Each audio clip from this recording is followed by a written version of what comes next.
Good morning, I'm Ferdi Salvador and welcome to Industry Beacon, where we shine a light on the trailblazers, the disruptors, and the leaders shaping our future.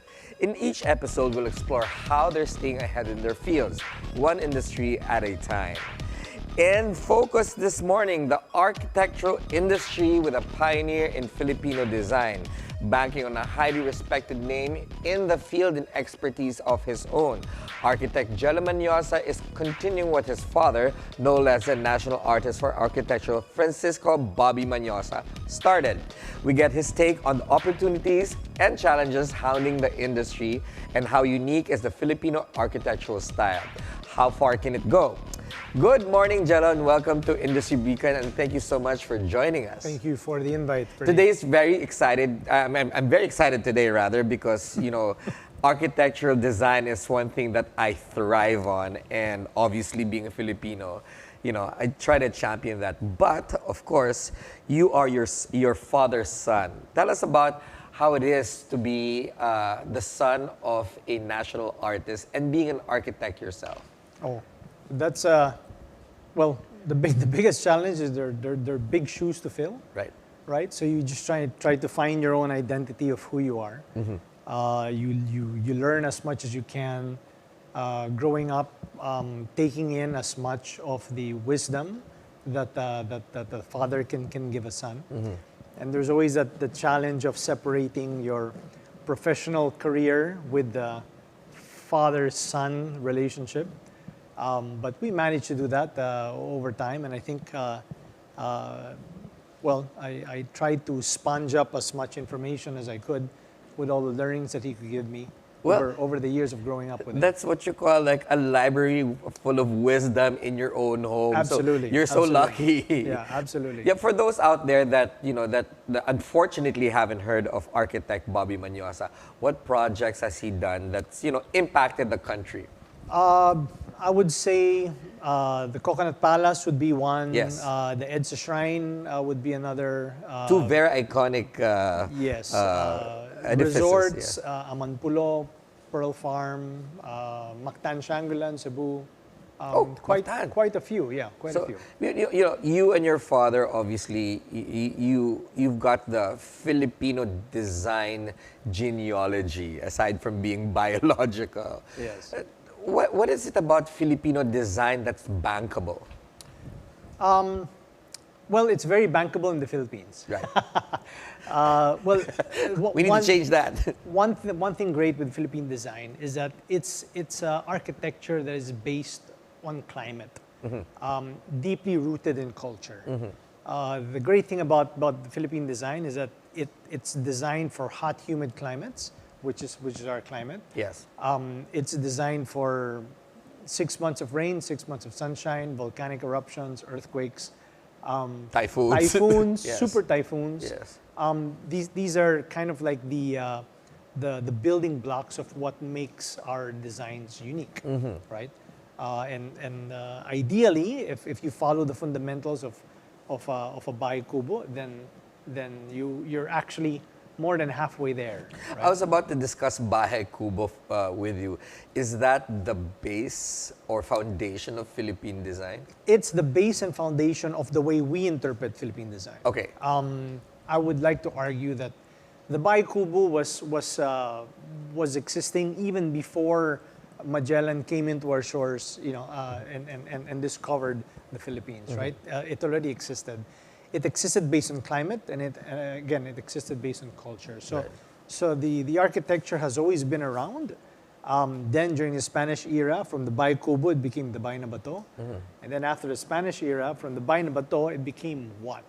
And that's kind of the challenge of in the genealogy of local Philippine architecture. Yes. Is what then is next? What then is the next big thing in terms of Philippine design? And so many Filipinos have interpreted Philippine design in many ways. Right. Leandro Locsin, for one, and you see the works in the Cultural Center, has interpreted in one way. My father chose to go a more organic approach. using local indigenous materials, and which kind of flourished during this time. Let me go back to the Bahay Kubo, because that's not the only, in my point of view at least, that's not the only iconic Filipino not at all. symbol for architecture or design. I mean, we've got our brethren down in the south, the Maranao influence. I mean, before the design ideas or design showcases we have, like for example, the Maranao and stuff, we had long houses. Oh yeah, absolutely. So, but which was never in the forefront of Philippine design. Correct. So when I say Bahay Kubo, I really look at it interpreted in many ways. Okay. Right? Like you look at the Ifugaos up north. Yes. That's still a Bahay Kubo. Yes. But interpreted the way the Ifugaos deeply rooted their culture. And when you go down to the south, you have the Maranaos that also have their own version of the Bahay Kubo. Yes. Again, deeply rooted in their culture. But it's interesting when you start analyzing the way those Bahay Kubos differ, right?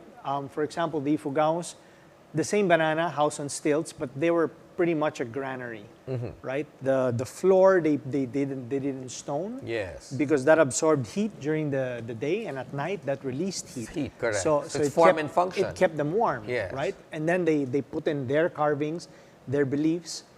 So it became a cultural symbol in itself.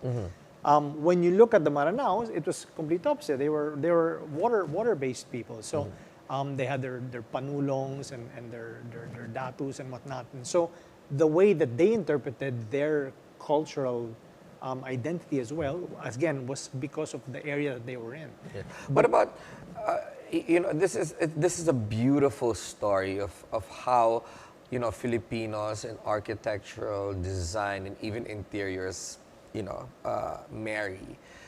When do you think Filipino design will be in the forefront of even regional or global, being a regional or global influence? We've got the Thais, they were out there for a while. Yeah. We've got the Japanese, definitely. Yeah. We've got the Balinese out there, the Scandinavians. When do you think the Filipinos will be next?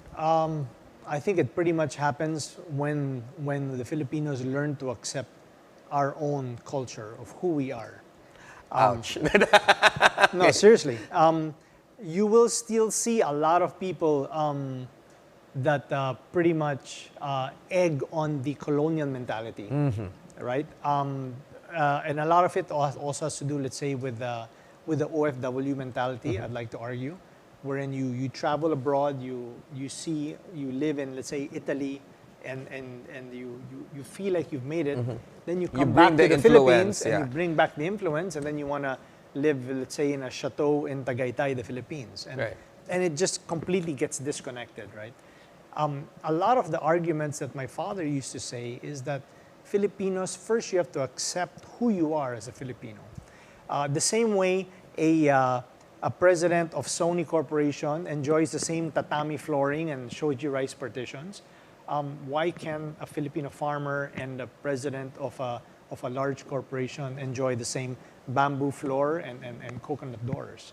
I mean, what then becomes the difference? So you have to accept the cultural aspect of who you are, accept the materials that are around you, and then really bring it up and But do you think it's also, that type of ideology comes, or theory comes through, the financial quotient or the commercial quotient of that? Not necessarily financial, because one can argue that, bamboo flooring in a Bahay Kubo can be done very simply. Yeah. And you can take that up to a completely different level and do engineered bamboo, which becomes a lot more expensive. You can do solid wood bamboo. But bamboo in itself, just accepting I'll have a bamboo floor, Yes. Is already a challenge in itself to many. Yes, but it's to me, using bamboo chic. Unfortunately, we don't have a mature bamboo industry in our country just yet. I know you're championing that, and a couple of individuals. So there are a few that have really pushed the envelope for using local indigenous materials. Yes. During the 80s and 90s, watching my father, he was kind of like a lone wolf, arguably just trying to like push small industries to expand. Correct. Today, you go to the Fame show, and it's all over the place. Correct. It's amazing. But So let's discuss that. we're in a much better Yes. place today. Yeah. Let's just discuss that in a little bit. We're gonna take a quick break. Industry Beacon will be right back. Stay with us.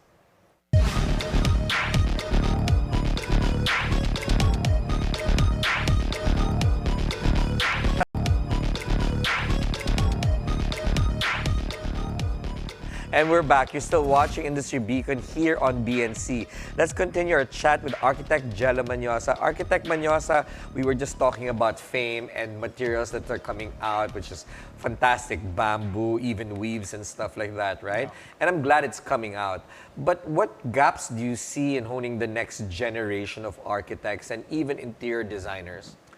You know, for me, one of the big, again, it's a blessing and a curse, double-edged sword, is what I call Pinterest architects and Pinterest designers. Okay. It's pretty much social media has really grabbed on and the influx of artificial intelligence, where a lot of architecture tends to be copycat architecture. So there is less thinking going on, and there's more copying that right. tends to happen. And slowly you see this trend of a type of architecture that's being developed, and it's being dated. Like you can pretty much identify when the house was designed. One day we'll say, oh, that was designed between 2020, 2024. Yes. And just looking at you, I can see it, names right? popping up in your head. Yeah, but I mean, that's what it is, right? Right. The creativity side is slowly dwindling. Yes. Because the fast pace of architecture is moving a lot quicker. Clients want plans coming out quicker. Yes. And the architect doesn't have time to think, so right. he uses these tools, which again are great tools, no questions about it. But they do tend to shortcut the process, the thinking process, and you don't challenge the status quo in terms of pushing the envelope and design. Right. How do you prevent that with your team? Of course, you've got young architects. With our team, we've got a design board of 14 members. The youngest member is now 84 years old and, wow, and still strong. Yeah. And then it goes all the way down to the eldest, about 24. And pretty much that's kind of our range of how we play in the firm. How are you championing Filipino design through your work? Obviously, you know, is it via commercial projects or even hospitality projects or residences? Right now we're quite diverse. We're doing hospitality, quite a few hospitalities. Residential, always there, doesn't disappear. I've got a bridge for the first time. Wow, tell us about the bridge. The bridge belongs to Robinson's Land in their Bridgetown. It's their first township project. Right, and it's the Pasig. Design of the bridge. Yeah, so it was Filipino. like a bridge enhancement. So there was an existing bridge, and then we had to enhance it. And we thought of doing like a water dragon as the inspiration. It's currently there, and beside it there's a podium with a large statue of a guy. We didn't do the statue; we just did the podium. Right. And now we're doing a pedestrian bridge together with that. But you and your father and the firm have designed the top resorts, a few top resorts here in the Philippines, and that makes me proud because at least you're helping brand Filipino architecture with foreigners coming in a luxury level. Well, that's kind of what we do. We wake up every day to like showcase the best of Philippine design to the world. I mean, that's our purpose. It's our core value. Yeah. What's your favorite project thus far? Cliche, the next one, but I'd like to say, right now I'm quite excited about the resort and the bridge that we're What doing. resort are you referring to? It's a resort we're doing in Siargao. Okay. It's going to be called Balay de Jao. Okay. It's under the Ascot Group. We're looking to begin construction January next year. We'll probably be building for maybe a year and a half to 2 years. Pretty quick. Yeah. But you know what, you're going back to your fame comment a while ago. I'm just happy because, even if the structures of commercial buildings or even resorts and hotels, they're bringing in a lot of the weaves into the interior design. So at least elements of Filipino, you know, artistry is represented. No, absolutely, and it's also good because what it does first is it promotes local industry. Yeah. So the small medium enterprises also end up kicking up a notch. Yeah. So that flourishes their industry, and then they get ganado to do a little more, and then they push their industry a little more. One of the big things that I'd like to say is the firm arguably really created an industry in the 80s because there was no one was doing weavings or coconut inlays or any of that in Lone the 80s. wolf, like you said. Nobody. So when Dad would find one of these guys, he would start challenging them. You know, that's great. Can you do it as a handle for a chair? Mm-hmm. You know, can you make that coco laminate a paneling so I can use it as a paneling of a wall?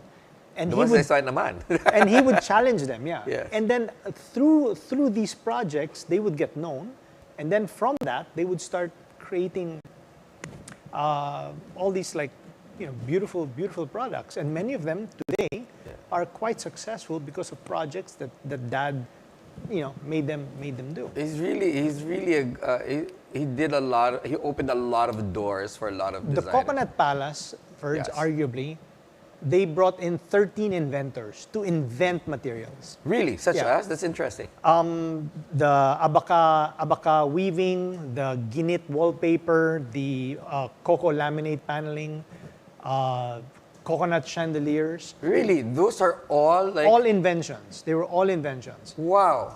So you go to SM today, you can find a coconut inlay picture frame, and it's that was invented during the Coconut Palace days.